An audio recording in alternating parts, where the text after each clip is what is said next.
저는 오늘 설교의 제목이 두려울 때 여호와를 신뢰하십시오, 이런 제목입니다. 함께 한번 같이 고백하겠습니다. 두려울 때 여호와를 신뢰합시다. 아멘. 우리가 인생을 살다 보면 두려운 일들을 많이 직면하게 됩니다. 어느 날 갑자기 질병이 찾아오기도 하고, 하던 일을 실패하기도 하고, 사랑하는 사람과 이별을 해야 할 때도 있습니다. 생각지도 않았던 어려운 일들을 마주하게 됩니다. 우리 교회 달력을 12월이면 제가 20년 넘게 한 곳에서 주문하곤 했는데, 며칠 전에 그 회사의 공장 건물이 그 옆에 건물에서 화재가 나서 공장으로 옮겨 붙어서 공장 건물이 완전히 다 전소되었다라는 소식을 들었습니다. 얼마나 겨를이 없는지 주문하고 문자 넣었는데 연락이 없는 거예요.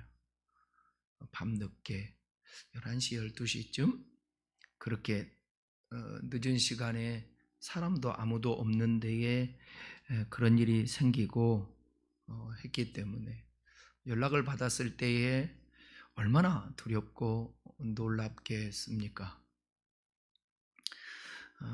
우리는 일어나지도 않은 일들을 때로는 걱정, 염려하며 두려워하기도 합니다. 우리나라 40세 이상 중 80%는 죽음이 무엇인지를 한 번쯤 생각해 본 적이 있다고 합니다. 그리고 그들 중에 60%는 죽음에 대한 두려움을 느낀다고 응답했습니다. 여러분, 우리가 예수를 믿지만 육의 옷을 입고 살아가는 우리로서 여러분, 죽음 두렵지요? 안 두려워요? 두렵잖아요. 그죠? 이제 연세 드시고 90 넘으신 분도 죽음이 두렵대요. 이 죽음이라는 것은 모두 다 우리를 두렵게 그렇게 하기도 합니다. 그 이유는 죽음 이후에 어떤 일이 일어날지 모르기 때문에 그렇습니다. 어쨌든 사람들은 두려움 속에서 다들 살아갑니다. 근데 이 두려움에는 긍정적인 두려움도 있고 부정적인 두려움도 있습니다. 긍정적인 두려움은 우리의 삶에 많은 도움을 주는데, 긍정적인 두려움은 위협으로부터 사람을 보호해 줍니다. 예를 들어서 얇은 그 얼음 위를 걷기 두려워하는 것, 병과 사고를 두려워해서 보험을 드는 것, 믿음이 없는 것이 아니라 미리 주의하게 하는 지혜를 주는 것입니다. 위험한 동물을 만났을 때, 우리가 때로는 시험을 보고 면접을 볼 때, 낯선 사람을 만날 때 겪게 되는 그런 정상적인 이 두려움은 사람을 좀 더 각성하게 하거나 예민해지게 해서 우리 앞에 직면한 문제를 효율적으로 잘 해결해 나가도록 합니다. 합리적이고 또 유익하고 자신을 보호하는 건전한 두려움은 이건 하나님이 우리에게 주신 은총입니다. 자동차 사고를 두려워할 줄을 알기 때문에 조심스럽게 운전하는 것이죠. 질병에 대한 두려움 때문에 음식 먹는 것도 조심하고, 그 다음에 운전도 우리가 운동도 하게 되는 것입니다. 하나님에 대한 두려움이 있기 때문에 하나님을 경외하며 살기도 합니다. 그런데 문제는 부정적인 두려움입니다. 부정적인 두려움은 4가지 부정적인 결과를 가져다 준다고 하는데, 첫 번째는 뭐냐? 우리의 잠재력을 마비시킨다라는 거예요. 두려움이란 괴물은 하나님이 주신 무한한 잠재력을 쓸 기회를 잃어버리게 만든다라는 것입니다. 두 번째는 우리가 맺고 있는 인간관계를 파괴한다는 거예요. 거절 당하는 것에 대한 어떤 두려움, 사람으로부터 무시를 당하는 것에 대한 두려움, 비난받는 것에 대한 두려움, 또 피해를 당하는 것에 대한 두려움으로 정상적인 인간관계를 갖지 못하게 한다는 것입니다. 그리고 우리의 또 이 부정적인 두려움은 행복을 방해합니다. 두려움은요, 대인공포증, 또 큰 광장공포증, 그 다음에 고소공포증, 죽음에 대한 어떤 공포증, 이러한 어떤 심각한 만성 공포증 환자가 되게 하기 때문에 그렇습니다. 네 번째는 자신을 망치게 합니다. 두려움은 사람을 수동적이고 소심하게 하고 늘 경계심을 품게 하고 불안하게 하고 자신이 없게 만들고 매사에 그래서 비판적입니다. 그렇기 때문에 그것이 자기를 적극적으로 소신껏 살지 못하게 하기 때문에 자신을 망치게 한다는 것입니다. 그런데 성경은 이러한 부정적인 두려움에 대해서 이렇게 말씀하고 있습니다. 여호수아서 1장 9절을 함께 읽어보겠습니다. 내가 내게 명령한 것이 아니냐. 강하고 담대하라. 두려워하지 말라. 놀라지 말라. 내가 어디로 가든지 내 하나님 여호와가 너와 함께 하느니라. 너무나도 위대한 지도자, 큰 산처럼 여겼던 모세, 그 모세를 따르고 그 모세의 지도 아래서 함께 사역을 했던 여호수아, 어느 날 하나님이 그를 모세를 대신하여서 지도자로 세웠을 때에 지금까지 40년 동안의 삶 속에서 이스라엘 백성들이 어떻게 모세를 힘들게 했는지 다 봤거든요. 알거든요. 두려운 것입니다. 지도자로서, 리더십으로서 그 자리에 서기가 두려웠던 것입니다. 그런데 하나님은 두려워하는 그를 향하여서 담대해라. 두려워하지 말라. 내가 너와 함께 할게. 내가 너를 도와줄게. 어디로 가든지 너와 함께 할 테니까 두려워하지 마. 이사야서 41장 10절에도 보시면 이스라엘 백성들이, 유다 백성들이 두려움에 떨고 있었을 때에 하나님은 이렇게 말씀합니다. 같이 읽어보겠습니다. 두려워하지 말라. 내가 너와 함께함. 놀라지 말라. 나는 내 하나님이 됨이라. 내가 너를 굳세게 하리라. 참으로 너를 도와주리라. 참으로 나의 의로운 오른손으로 너를 붙들리라. 하나님을 거역하고 주의 말씀에서 떠나 있는 그 백성임에도 불구하고 하나님의 인자하심과 하나님의 자비와 긍휼과 사랑이 발동되어 그들을 향해서 이렇게 말씀하고 있는 것입니다. 여러분, 죄의 징벌로 인하여서 하나님 앞에서 두렵고 떨리고 어찌할 바 모르는 그들을 향해서 주님은 말씀하고 있는 것입니다. 두려워 말라. 놀라지 말라. 내가 너와 함께함이라. 내가 너를 붙들리라. 오늘 말씀을 들음으로 이와 같이 말씀하시는 하나님을 신뢰함으로 두려움을 이겨내시기를 주님의 이름으로 축원합니다. 원래는 함께 읽은 본문의 앞부분인 20장 1절부터 읽어야 하는데 너무 길어서 14절부터 읽었습니다. 제가 설명해 드리겠지만 여러분들도 집에 가셔서 한 번 더 읽어보시면 좋겠습니다. 역대하 20장의 내용은 남유다의 네 번째 왕인 여호사밧이 통치하던 시기에 큰 위기가 닥친 이야기입니다. 그것은 모압, 암몬, 마온 이 세 나라가, 주변에 있는 세 나라가 연합해서 유다를 침략해 들어왔습니다. 여호사밧 왕은 12절에 보시면 뭐라고 말씀했냐면 큰 무리가 치러 왔다고 말하고 있습니다. 지금도 지고촌에는 전쟁 중에 있는 나라들이 있습니다. 강대국이 약소국을 치러 올 때 약한 나라는 얼마나 여러분 두렵겠습니까? 지금도 우크라이나와 팔레스타인의 국민들은 공포와 두려움의 나날들을 보내고 있을 것입니다. 북한을 대치하고 있는 우리나라도 언제 전쟁이 일어날지 모르기 때문에 두려워하고 있는 사람들도 많이 실제로 이것 우리가 무감각하게 하고 있어서 그렇지 전쟁이 일어나면 우리나라는 다시 회복될 수가 없습니다. 매우 두려운 일들입니다. 여호사밧과 유다 백성은 연합군의 침공이 두려울 수밖에 없었습니다. 그러나 여호사밧 왕은 두려워하면서 절망하지 않고 그 문제를 하나님께 가지고 나아갔다는 거예요. 우리가 생각할 것은 어떤 일어난 사건보다 그 사건에 대한 우리의 반응하는 태도인 것입니다. 여러분, 살아가다 보면 생각지 못한 일들이 우리 앞에 일어나요. 이해할 수 없는 일들이 일어나요. 욥기 요즘 묵상하면서 여러분 이해가 가십니까? 도대체 이 세상에 욥과 같은 사람이 있을까요? 욥과 같이 그렇게 고통을 당하고 욥과 같이 절망스러운 그런 사람이 있을까요? 예기치 않은, 생각지 않은, 도대체 이해가 되지 않는 그러한 일들.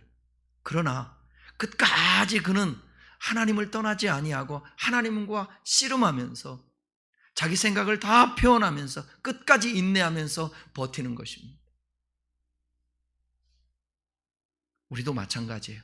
어떤 일들, 혹여 여러분 앞에 두려운 일들이 닥쳤다 할지라도 여기에 대해서 긍정적으로 믿음으로 말씀으로 신앙으로 반응하면 합력하여 모든 것이 선을 이루게 하여 주십니다. 그리고 지금은 이해할 수 없지만 그래도 버티면, 그리고 주님 앞에 묻고 따져도 괜찮습니다. 견뎌내고 질문하고 그러면 주님은 이해할 수 있도록 말씀해 주시고 우리에게 다시 회복되고 온전케 되는 그런 고백을 하며 승전가를 부르게 하여 주실 것입니다.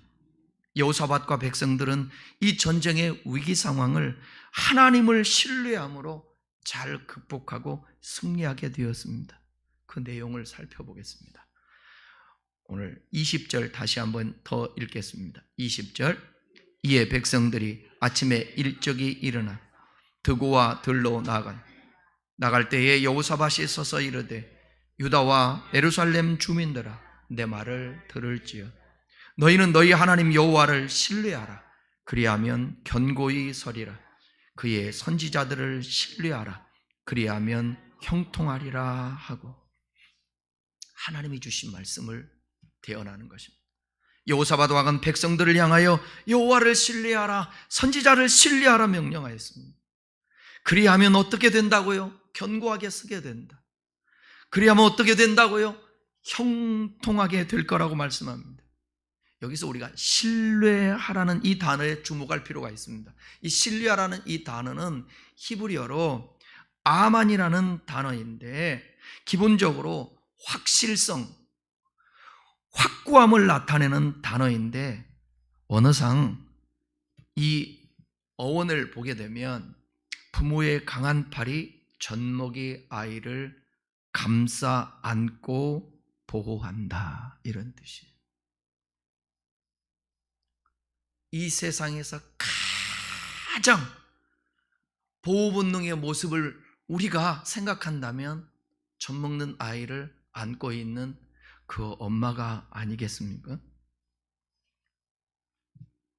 이 아만이라는 신뢰하다라는 이 단어의 어원이 이렇다라는 거예요. 그리고 이 단어가 본문에서와 같이 사역 능동형으로 사용되면 어떤 대상의 확실성을 믿는다라는 의미입니다. 아이는, 젖먹이 아이는 엄마 품에 안겨 있는 한 그 엄마가 이 아이에게 전능한 자입니다. 전능자입니다. 감정과 그 생각 자체가 그 아이에게는 전능자인 것이죠. 우리가 의지하고 신뢰하는 그 하나님은 그 존재가 확실하신 분이고 능력이 확실하신 분이고 확실하게 모든 문제를 해결할 수 있는 그런 분이기 때문에 그분을 믿고 신뢰하라는 것입니다. 창세기 15장 6절 보면 아브라함이요, 하나님의 말씀을 믿습니다. 그래서 여호와를 믿으니 여호와께서 그를 의로 여겼더라. 여기에서 믿으니라는 이 단어도 아만이라는 단어입니다. 그러니까 하나님을 신뢰했다라는 거예요. 전능하신 그 하나님을 믿었다라는 것입니다. 여호사밧은 백성들에게 여호와께서 그의 선지자를 통해서 주신 승리의 확실성을 굳게 믿으라고 말하였던 것입니다. 이게 믿음입니다. 오늘 저와 여러분들에게 필요한 게 이 믿음입니다. 우리의 문제는 이 믿음이 없는 거예요. 이 하나님을 경외하고 하나님에 대한 이 믿음의 확실성. 어린 아이가 전능자라고 믿고 있는 그 엄마를 향한 그 믿음처럼 저와 여러분이 손에 잡히지 않고 눈에 보이지 않지만 그 하나님이 여전히 존재하시며 이 세상 모든 것들을 주장하고 인간의 생사화복을 주관한다는 이 믿음. 근데 이 믿음이 안 오는 게 문제잖아요. 여러분 질문할 거예요. 목사님 그거 모릅니까? 목사님은 설교를 맨날 하는데 믿음이 안 오는 걸 어떡합니까? 어떡하죠? 저도 모르겠어요. 근데 성경은 이렇게 말해요. 믿음은 들음에서 나며 들음은 그리스도의 말씀으로 말미암느니라.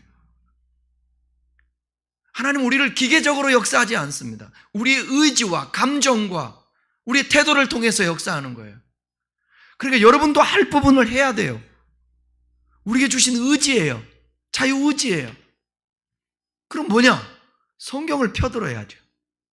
하나님 말씀을 자꾸 들으려고 해야죠. 내 이성을 내려놓고 내 경험을 내려놓고 하나님의 말씀을 한번 받아들이는 것입니다. 그리고 해보는 것입니다.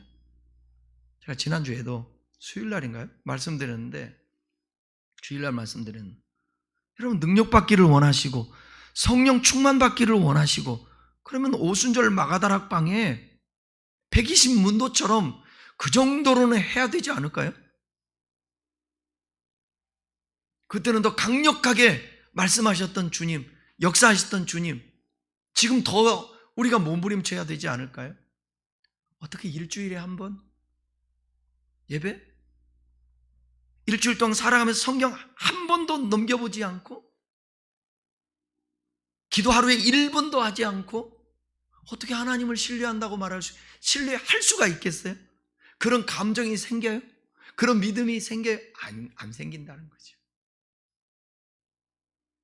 여호사밧은 평상시에도 하나님과 관계를 맺었던 사람입니다. 그러니까 개혁을 하고 신앙적인 개혁을 하고 하나님 앞에 집중했던 거예요. 하나님의 소리를 듣게 된 것입니다. 선지자의 말을 듣게 된 것입니다. 여호사밧은 하나님을 신뢰하는 것이 무엇인지 실제로 본문에서 보여주는데 여호사밧 왕은 백성들과 함께 기도를 합니다. 금식 기도까지. 여호와를 신뢰한다는 것은 여러분 믿고 기도하는 것입니다. 기도는 신뢰의 모습의 출발점이에요. 역대하 20장 3절 4절을 읽어보겠습니다. 여호사밧이 두려워하여 여호와께로 낯을 향하여 간구하고 온 유다 백성에게 금식하라 공포하며 유다 사람이 여호와께 도움을 구하려 하여 유다 모든 성읍에 모여와서 여호와께 간구하더라. 이 땅의 사람들이 만약에 우리나라의 위기와 어떤 일이 일어날 때 우리 다 같이 여러분 예수 믿는 사람들이 1000만에서 지금은 또 어떤 사람들은 500만이라고 얘기해요. 좋다 이거예요. 500만이든 300만이든 예수 믿는 사람들이 위기가 있을 때 우리 함께 모여서 어디에서든 모여서 금식하며 하나님 앞에 기도합시다 라고 할 때에 뭐이겠냐 말이에요. 한 지역에서 연합 모임만 해도 고양시가 여러분 1400교회입니다. 일산이 한 800교회 정도 됩니다. 700에서 800교회 됩니다. 그런데 연합회 모임 가면 60명 모입니다. 총회 때. 자기 자신만 기도한 것이 아니라 유다의 온 백성에게 금식을 선포하며 기도했습니다. 그리고 하나님의 성전에 가서, 여기 잘 들어보세요. 하나님의 성전에 가서, 이 성전은 뭐냐? 100년 전에 솔로몬을 통해서 세워진 성전이에요. 100년 전 예루살렘 성전을 건축하면서 그의 조상 솔로몬 왕이 하나님께 예언적 기도를 했던 그 내용을 상기하면서 기도를 합니다. 그러니까 솔로몬이 성전을 짓고 나서 기도를 하잖아요. 하나님, 혹여 이 백성들에게 전염병이 돌든 적국이 쳐들어오든 어려운 일을 당할 때에 이곳에 와서 기도하면 하나님은 들으시고 재앙을 물리쳐 주십시오. 이렇게 애언적 기도를 했던 거예요. 역대하 20장 5절부터 9절까지 바로 여호사밧이 그 말씀을 상기하면서 이렇게 고백을 합니다. 함께 읽어보겠습니다. 여호사밧이 여호와의 새 뜰 앞에서 유다와 예루살렘의 회중 가운데 서서 이르되 우리 조상들의 하나님 여호와여, 주는 하늘에서 하나님이 아시시나이까? 이방 사람들이 모든 나라를 다스리지 아니하신 주의 손에 권세와 능력이 있사오니 능히 주와 맞설 사람이 없나이다. 우리 하나님이여, 전에 이 땅 주민을 주의 백성 이스라엘 앞에서 쫓아내시고 그 땅을 주께서 사랑하시는 아브라함의 자손에게 영원히 주지 아니하셨나이까? 그들이 이 땅에 살면서 주의 이름을 위하여 한 성소를 주를 위해 건축하고 이르기를 만일 재앙이나 난리나 견책이나 전염병이나 기근이 우리에게 임하면 주의 이름이 이 성전에 있으니 우리가 이 성전 앞과 주 앞에 서서 이 환난 가운데서 주께 부르짖은즉 들으시고 구원하시리라 하였나이다. 솔로몬이 그렇게 했던 것을 지금 말씀을 기억하면 여호사밧이 고백을 하는 것입니다. 여호사밧은 하나님의 말씀을 근거로 해서 하나님께서 위기를 극복하게 해주실 것이라고 믿었던 것입니다. 하나님을 신뢰하는 것은 하나님의 말씀을 믿고 붙드는 것입니다. 바로 이 여호사밧은 알고 있었던 말씀을 소환해낸 거예요. 여러분, 두려운 일을 당할 때, 어려운 일이 있을 때 어찌할 바 모르는데 그동안에 읽었던 말씀, 그동안에 들었던 말씀, 그동안에 역사했던 그 하나님이 생각이 나는 것입니다. 그러면 그 말씀을 붙들고 기도하는 것입니다. 그 말씀. 저도 마찬가지예요. 저도 이 감정에 두려움이 생기고 불안이 생기고 걱정과 염려가 생기고 삶에 문제가 있고 희망이 안 보이고 절망스러운 감정이 올 때에 그냥 속으로 되뇌이면서 아니야, 난 일어나야 돼, 절망해야 돼, 염려하지 마라, 염려하지 마라, 그런다고 해서 되는 게 아니라 살아있고 운동력이 있는 우리의 심령과 골수를 찔러 쪼개기까지 하는 그 하나님의 말씀을 소환해내는 것입니다. 그 말씀을 읊조리는 것입니다. 묵상하는 것입니다. 전했던 말씀, 확신했던 그 말씀을 소환해내는 것입니다. 그리고 그 말씀 붙들고 가는 것입니다. 그러니까 말씀을 붙들고 늘 씨름을 해야 돼요. 저는 늘 언제라 염려 얘기만 나오면 곧바로 떠오르는 찬양이 오늘 피었다지는 들풀도 입히신 하나님, 하물며 너일까 보냐.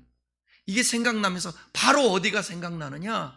그건 제가 학교 다녔던 학교 뒷산에 학장님 묘가 생각나. 지금도 생생합니다. 그때의 잔디 빛까지 생각이 납니다. 여러분이 앉아있는 의자 색깔이었습니다. 잔디가. 당연히 그럴 수밖에요. 왜냐하면 딱 이맘때니까요.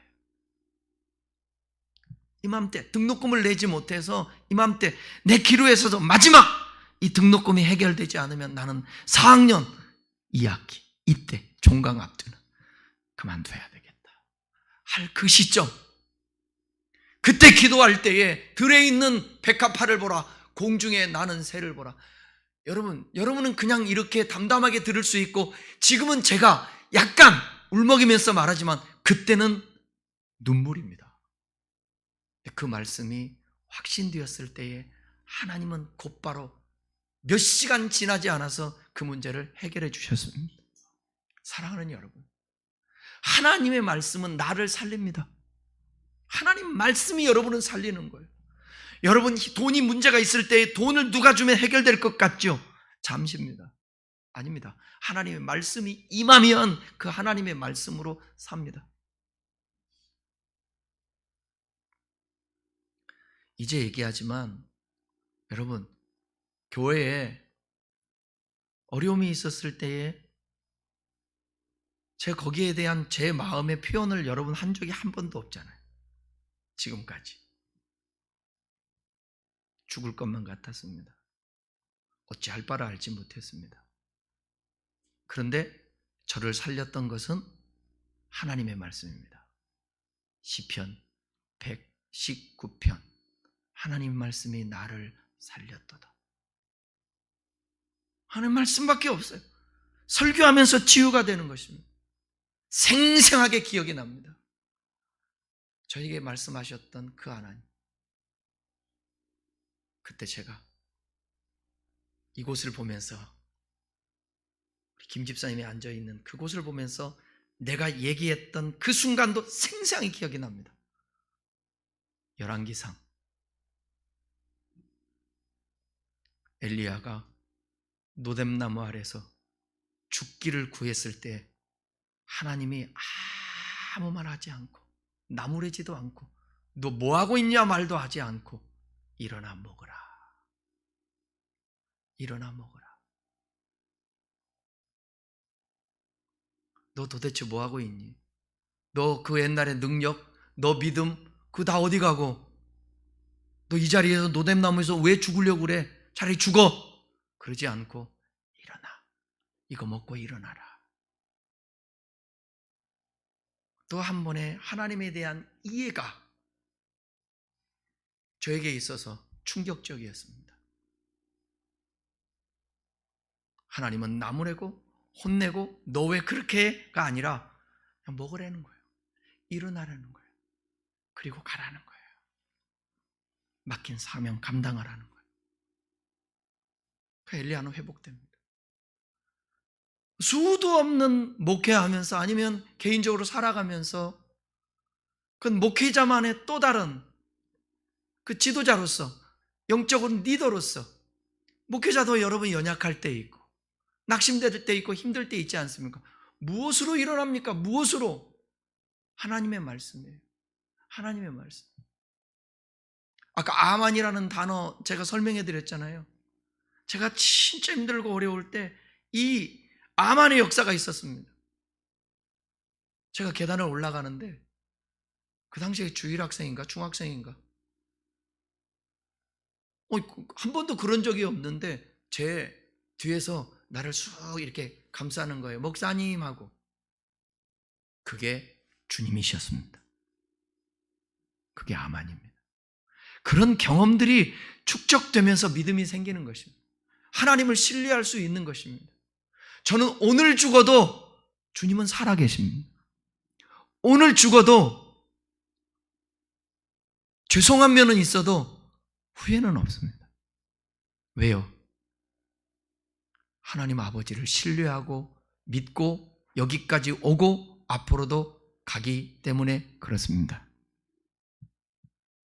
위기가 닥쳤을 때 말씀이 뭐라고 기록되어 있는지 찾아보십시오. 결국 여호사밧은 솔로몬 왕이 예루살렘 성전을 건축한 후에 백성들 앞에서 낙성식을 거행하면서 하나님께 올려드렸던 기도를 찾아 소환했던 것입니다. 그것이 집에 가서 찾아보십시오.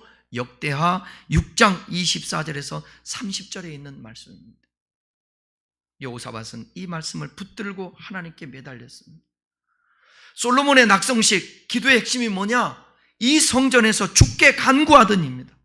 만일 백성들이 하나님께 범죄하고 때로는 나라를 잃어버리고 슬픔을 당할 때 이 성전을 향하여 손을 펴고 기도한다면 하나님께서 들으시고 응답해 주십시오라는 솔로몬의 기도였습니다.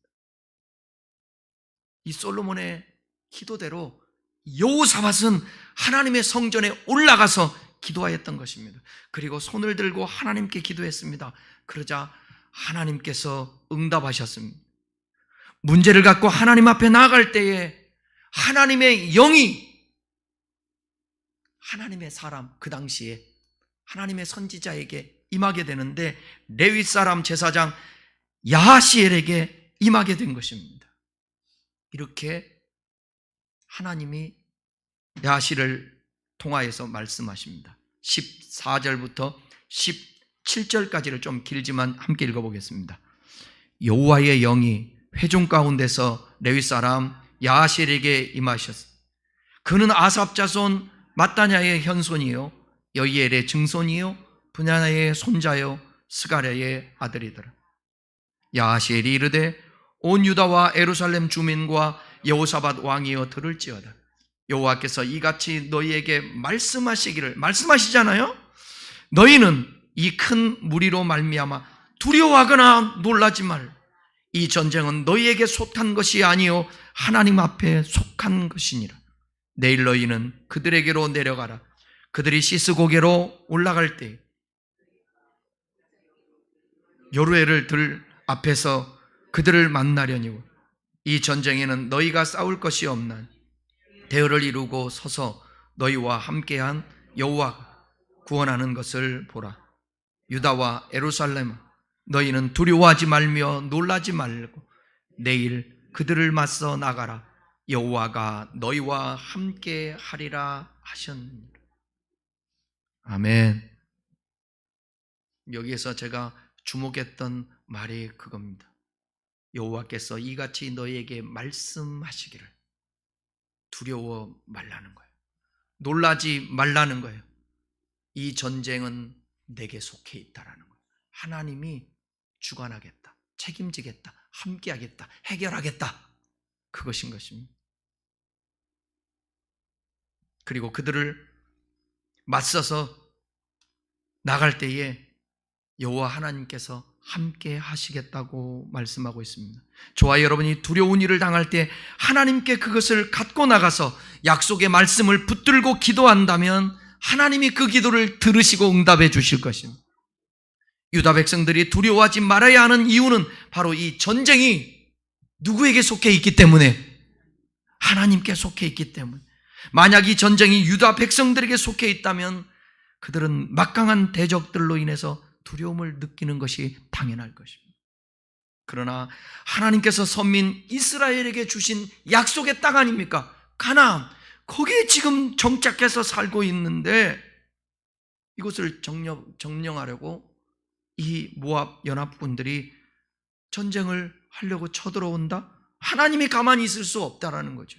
하나님이 주신 땅을 하나님이 책임지시겠다라는 거예요. 그래서 알파와 오메가입니다. 구원하신 여러분들은 하나님이 끝까지 여러분들을 책임지고 인도하시고 버리지도 않고 떠나지도 않을 거예요. 그러니까 여러분이 떠나지만 않으면.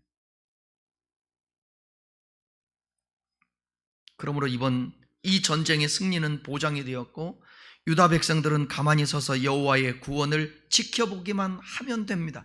이 일이 언제 있었습니까? 출애굽할 때 이스라엘 백성들에게 있었잖아요. 너는 가만히 있어. 홍해 앞에서 애굽 군대가 쳐들어올 때 너는 가만히 있어. 하나님이 하시는 일을 봐라. 홍해가 갈라지고 건너가고 애굽 군대는 홍해에서 몰살을 당합니다. 그와 같이 너 가만히 있어. 내가 할게. 믿기만 해. 신뢰만 해. 내 품에서 안겨 있어. 그냥 젖만 먹어. 아만. 신뢰하라는 것입니다. 우리에게 어떤 두려운 일이 닥쳤다 할지라도 그것이 여호와 하나님께 속해 있다라는 사실을 아는 것이 너무나도 중요합니다. 기도하고 최선을 다해서 살고 몸부림치고 있는데 힘든 일이 여러분 있습니까?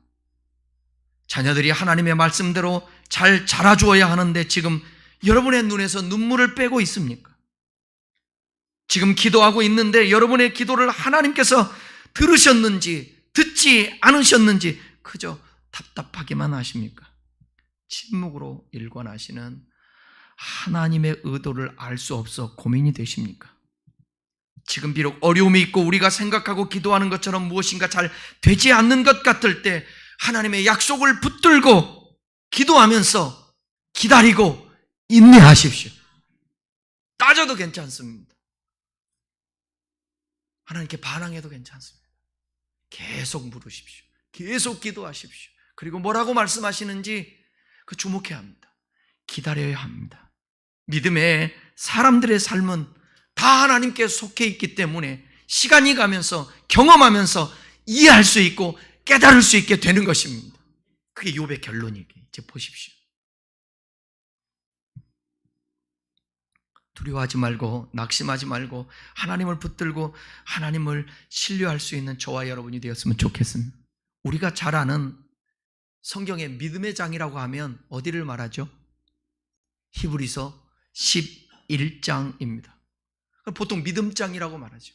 믿음장을 얘기하면서 첫 출발 1절에 믿음은 바라는 것들의 실상이요 보지 못하는 것들의 증거라. 믿음의 선진들이 이로써 증거를 얻었느니라 하고 뭐라고? 믿음으로 아벨은, 믿음으로 노아는, 믿음으로 아브라함은, 믿음으로 사라는 무려 17명이 등장을 하는데, 이름으로 해서 17명이 등장하는데 그 17명 앞에 믿음으로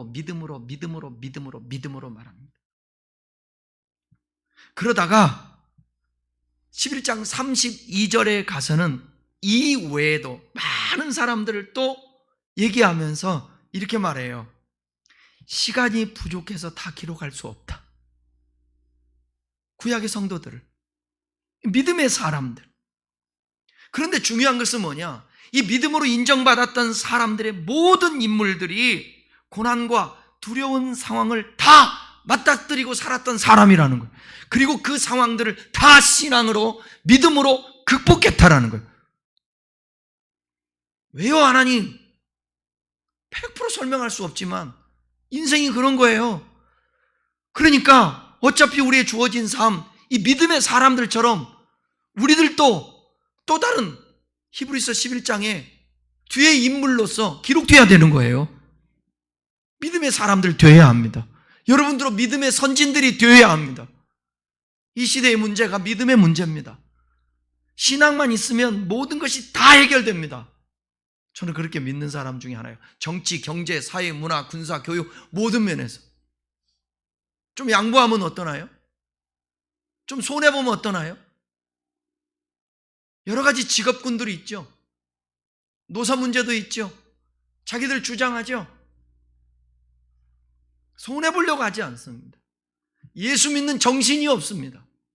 어디서든지 손해보지 않고 자기 주장하고. 그런데 믿음으로 사는 사람들은 그 모든 상황들을 아름다운 환경으로 다 바꿔나가는데, 비록 훼손됐다 할지라도 누구같이? 그리스도 예수같이 십자가를 짐으로 말미암아서, 그건 고통 아닙니까? 손해 아닙니까? 내려놓음 아닙니까? 목사들끼리 어떤 교제를 하고 운동을 하고 그러다가 뭐 억울할 수도 있어요. 그럼 막 소리 지르면 내가 그런 얘기해요. 혈기는 불신하고 그래도 혈기불이요. 그럼 내가 그렇게 얘기해 봤어요. 그렇게 억울합니까? 억울할 수도 있죠. 억울하면 못 참겠대. 여러분 억울하면 못 참죠. 누명이라는 게 얼마나 힘든데. 박영규 목사님이 누명을 써가지고 옥에서 여러분 40년? 50년인가 살았나? 맞나? 어쨌든 오랫동안 살았어요. 그래서 이문정 검사가 그 변론하지 않았습니까? 무죄 판결 받았잖아요, 나중에. 그분을 보고 자기는 이 세상에서 참 힘들고 어렵고 외롭고 검찰에서 제보를 하고, 그런데 어떻게 내가 견디고 버틸 수 있느냐? 그 목사님을 보고 버틸 수 있다는 거예요. 억울하십니까? 성경에 억울했던 인물이 얼마나 많은데. 예수 그리스도는 얼마나 억울했을까요? 죄를 짓지 않았는데 죄인이라고 십자가에 못 박는데. 온유라는 것은 뭐냐? 그 십자가를 내려놓고 이놈들하고 소리치며 천사들을 동원하든지 군대를 동원해서 얼마든지 자기를 죽이려고 하는 자를 물리칠 수 있습니다. 빌라도쯤이야, 로마의 왕쯤이야. 근데 주님은 자기 주어진 길을 십자가를 지고 갔습니다. 그것을 온유라고 말합니다. 자기의 능력을 제한해서 발동하지 않는 것, 절제하는 것, 이걸 온유라고 말하는 것입니다. 믿음의 사람들은 바로 그랬다라는 것이죠. 저와 여러분도 때로는 그럴 수 있습니다. 근데 믿음이 있으면 그 모든 것들을 승화시키고 우리의 마음을 지킬 수 있고 그렇게 되는 거죠. 여호와를 신뢰한다는 것은 한 걸음 더 나아가서 어떤 거냐? 기도뿐만 아니라 하나님을 찬양하고 감사하는 거예요. 자, 18절, 19절, 21절 읽겠습니다. 시작.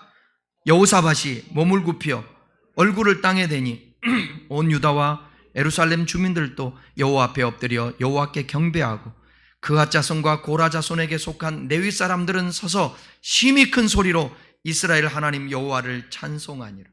백성과 더불어 의논하고 노래하는 자들을 택하여 거룩한 예복을 입히고 군대 앞에서 행진하며 여호와를 찬송하여 이르기를 여호와께 감사하세 그의 인자하심이 영원하도다 하게 하였더니 여호사밧 왕과 유다 백성들이 경배하는 가운데 레위인 성전 찬양대가 일어서서 큰 소리로 여호와께 찬양을 합니다.